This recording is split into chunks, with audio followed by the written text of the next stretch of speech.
So let's go through these questions here one at a time. Except these first ones. All right. An employer responsibility with regard to hazard assessments on work site. So what's an employer responsibility? Anyone want to answer it? I don't know. It might be weird to try and do this. I don't know how it'll work. So. I mean, if I get it wrong, I get it wrong. Oh yeah, if it's wrong, no one's gonna make fun of you, or at least I'm not going to. So we're just gonna That would be the option C. to develop a plan to eliminate and control hazard identified at the work. Yeah. And I do have my books closed, so I'm not looking at answers. Ah, nice.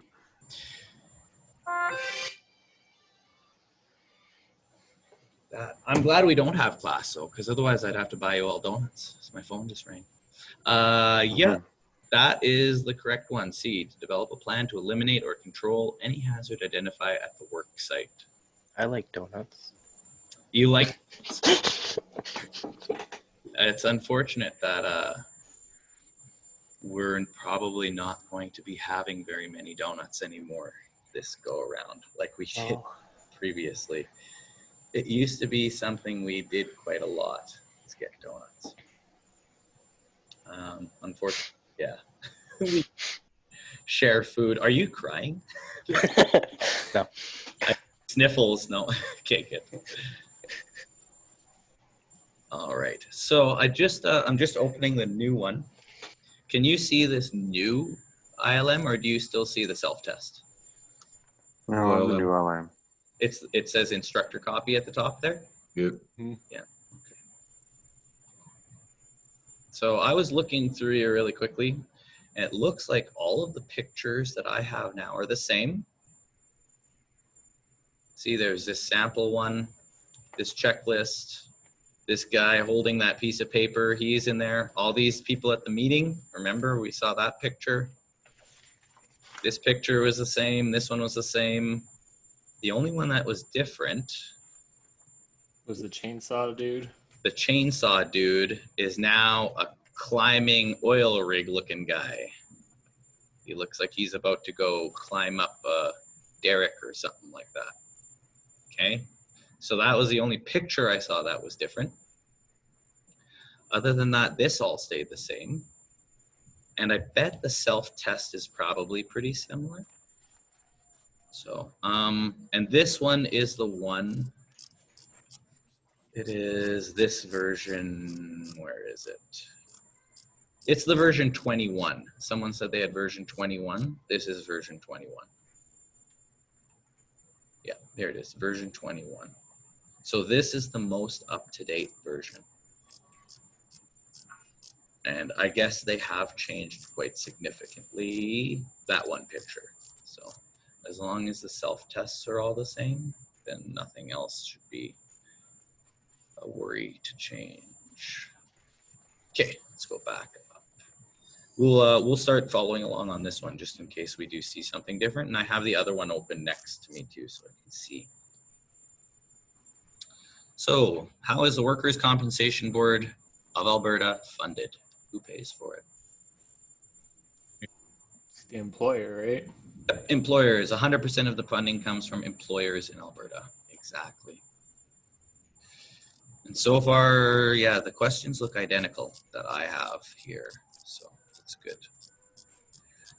Number 7, 4 categories of workplace hazards.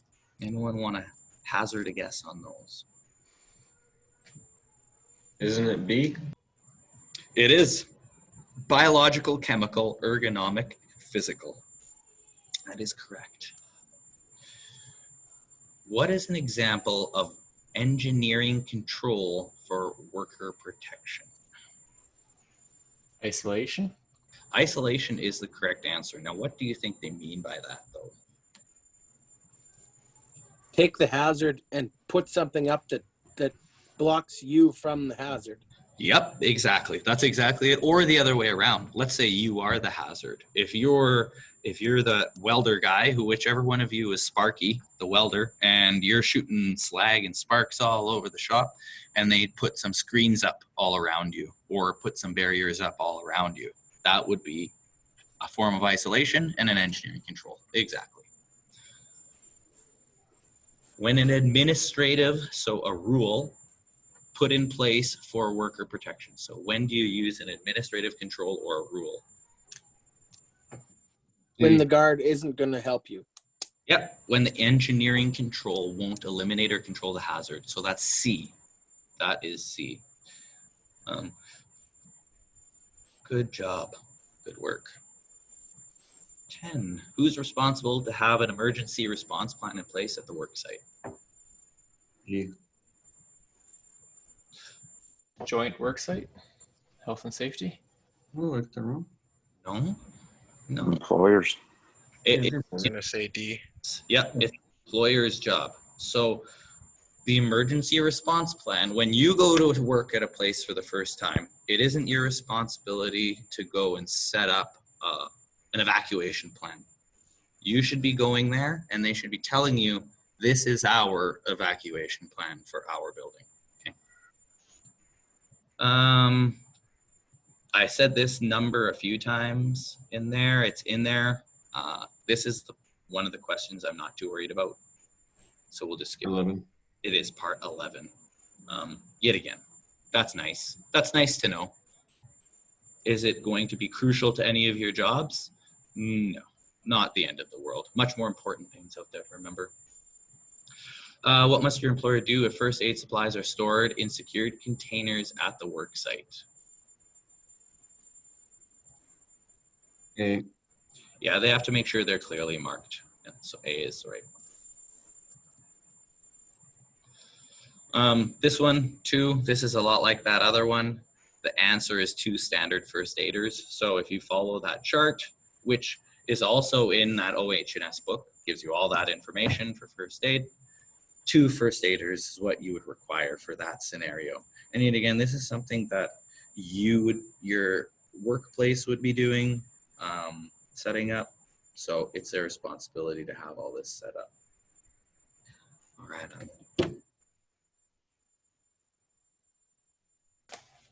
The duty to use, what does that mean? Duty to use PPE, according to OH&S.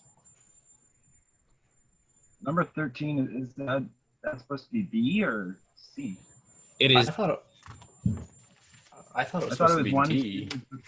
you thought it was, No, I thought it was over 9 is 1 standard and 1 emergency. oh, maybe the answer is wrong. Let's go up and take a look. It's from this one. No, here. Let's go for where's the chart? 50 to 99, I guess. It depends on, Always. Because it said isolated work site. yeah, so it's an isolated work site, more than Oh 40. yeah, I was right.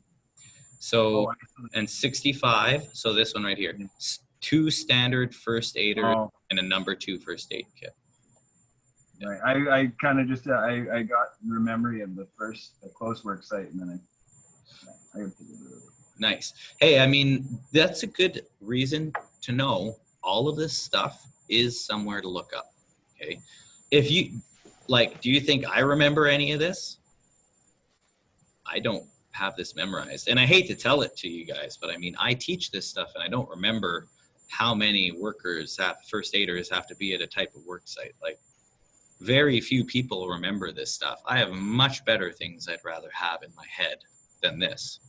But that's why I have this, or know where to find that information. That's the goal, is to know that this stuff is there. So if someone asks you, hey, what's the bare minimum for first aiders we should have here? Well, you know what? I don't know, but I know where I can find out. So you can go look that up, okay? Just so you know, like a lot of this stuff, memorizing it, like this stuff is yes at best and completely useless at worst. So as far as I'm concerned, anyhow. All right. What were we on? 14, 13? 14. Mm.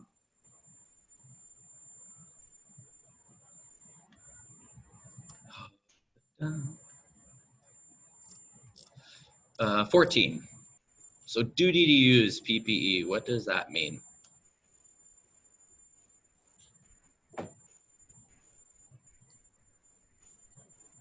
So the correct answer is D. So that's what you and your employer must do if a hazard assessment identifies the need for use of a PPE. So like I was talking about with that compressor, your duty to use means we couldn't make the compressor be quiet. We couldn't move the compressor anywhere else. We couldn't make a rule to keep the compressor off. Now we have a duty to use hearing protection because there's no other way to eliminate that hazard. Who is responsible to ensure worksite emergency response plans remain up to date? Or This is a joint responsibility. So employer and employees. with you and your employer. Essentially, it goes like this. So employers have a lot on their mind, and they might not realize that, hey, the MDSs are out to date in our book, or hey, this fire plan doesn't include the new bay we built. They might not have thought of that. And I mean, like for all of the things they're worrying about, as important as safety is, it's easy to overlook sometimes, right? The posters on the door, making sure they're up to date. But hey, let's say I notice that it is. Well, then I have a responsibility to make sure that I go, hey, I understand that, things changed and we maybe forgot about it, but I noticed just now that this is out to date. We should update it. Or, hey, I was walking by this fire extinguisher and I noticed it's spent. Maybe we should have a charged fire extinguisher on the wall, okay? That kind of stuff. That's why it's yours and your employer's responsibility. Inversely, it's their responsibility to make sure that the fire extinguishers are getting inspected every year at the bare minimums that they have to maintain. Right? Number 16. When the worksite hazard assessment identifies that workers are required to wear PPE, what's your employer's responsibility? So they have to make sure that you are properly using and wearing the PPE. They can actually be sued now. So if they don't ensure you're wearing hearing protection and you lose your hearing, you can actually sue them personally nowadays. So, and a lot of this came about with the asbestos that was going on and exposure to hazardous workplaces. 17, what's your employee responsibility with regard to use of PPE?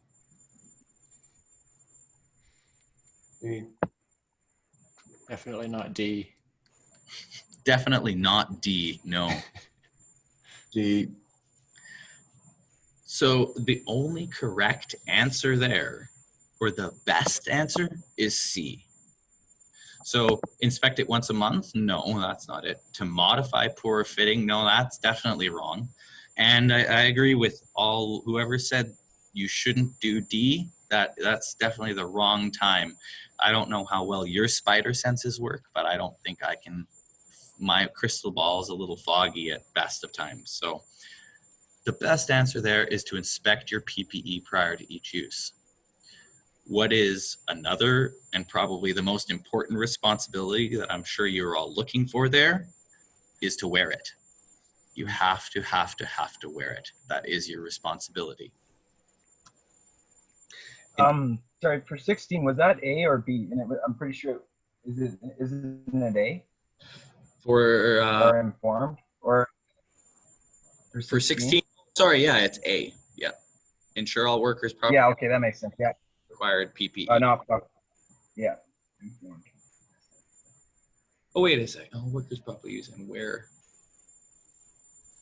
See, I just didn't know the difference between informed and properly. You know what? I think 16 is actually B. It is. I think I was gonna say B too. Yeah. Because they have to be shown how to use the PPE as well as wear it. Yep. Yeah, but yes. That makes sense. Perfect. I like to see that this is sort of working, like that we're having a discussion and all of you can talk to each other. This is good. And thanks for calling me out on my mistakes. Please always say that. It is B. Ensure that they properly use and wear the required PPE. So you need to be trained on it and you're using it properly. Along with going with use is that you have to maintain it and clean it. So for instance, just informing you about the need to wear it, I could say, hey, you should probably wear eye protection. But that's not making you And then do you it. put it on your. I was gonna say, can you edit it right now? Yeah. Oh, it is edited in, It's pretty close though. Like, but it's in my, it's in my old one where it says a different. Oh, no, it doesn't. I was just reading it wrong. No, it's B. The answer is B. It's been B in both books. I was just reading it wrong. I read it as answer A, but it is not. Right. My mistake, everyone. Sorry. 17, to inspect your PPE. 18, I said this in class. It's a CSA standard. You have to have your helmet at D, CSA standard. What is not an obligation your employer assumes when a hazard assessment indicates the need for PPE? A. So it is A. So they don't have to post this duty to use PPE sign at all entrances. For some reason, that's the answer they wanted to pick with that. I don't know why you would, that's something you need to worry about. And the same thing with this number. Like I said, this number is nice to know. That A lot of donuts we're missing out on now. I know my phone's been ringing off the hook. Maybe if we're allowed to before the end of this, I'll buy donuts just to make up for all of this. So Pizza. yeah, a pizza. Maybe we'll do a pizza party, a social distance pizza party or something. So remember, ours are going to be a grade 1 with the green triangle. If you're working in a different industry, it's going to be grade 2 protection. That's what has the yellow triangle. I've honestly never seen these shoes. When you go to Mark's, you probably have to specifically look for them. So My brother works at Costco and they're like a kind of a steel toe shoe and they have the yellow triangle. nice. Okay, perfect. So yeah, there do exist. Then it's just different, lighter industries, right? Different types of workplaces. They still require some foot protection, just not the kind of foot protection we require. So. And then the last one, what situation is your employer obligated to provide you with proper PPE according to OH&S? And this one's going to bring up a lot of things. And I think if any of you pick up on it, or if not, I'll just tell you and then we can all go complain at the same time, or you guys can go complain to the proper channels. So what's the correct answer for this one? C. B. No, it is not B. C. D. C. Cat. Yay, cat. Okay, sorry. Bad hearing and all that. C is correct. So excessive noise and respiratory hazard. Did we not just learn that a virus is a respiratory hazard? But I also told you that you have to provide your own masks. Exactly. Now, there's the other thing is this respiratory hazard isn't a workplace hazard. This is higher than that too. So this is where the precedent hasn't been set yet. And that's why everything is new, right? Anyhow, just a little food for thought there, I guess, at the end when it comes to those masks things. I thought about that last night, that we're telling them they have to buy masks, but then I'm teaching them that the employer, which you're all now employees of GPRC as your students here, like you're covered under our WCB. So don't we have to provide you with masks if there's a respiratory hazard?